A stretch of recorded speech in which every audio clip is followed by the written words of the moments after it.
मौगी बर्तन मजावेला।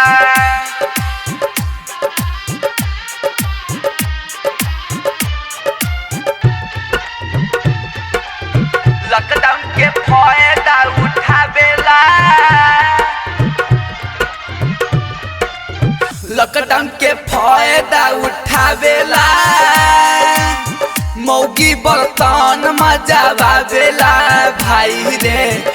लॉकडाउन के फायदा उठावेला। मौगी बर्तन मजावेला। मौगी बर्तन मजावेला।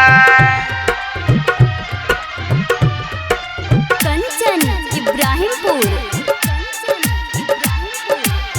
लॉकडाउन के फायदा उठावेला। काहे खातिर कैनी शादी रे। देहिया के होता मोर बर्बादी रे। काहे खातिर कैनी शादी रे। देहिया के होता मोर बर्बादी रे। चकला पे रोटी बेला बाबेला। मौगी बर्तन मजावेला भाई रे।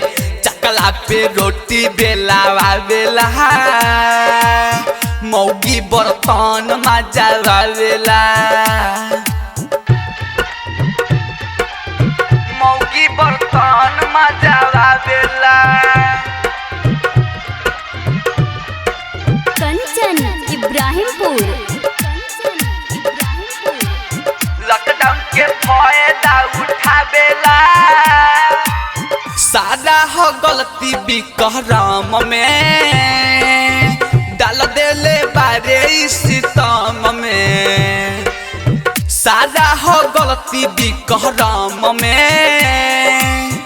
डाल देले बारे सितम में। धीरज विवेक नहीं आवेला। मौगी बर्तन मजावेला भाई रे। कृष्णनंदन धीरज नहीं आवेला। मौगी बर्तन मजावेला भाई रे। माँ गायत्री रिकॉर्डिंग स्टूडियो मलंगवा सरलाही नेपाल।